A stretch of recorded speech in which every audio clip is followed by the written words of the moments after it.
Prime Minister Narendra Modi will inaugurate and lay the foundation stone of multiple development projects in Delhi today.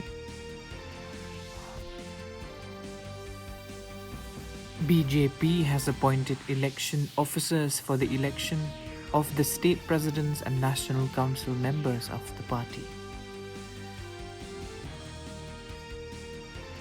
The central government is encouraging jute and allied farming and the related industry.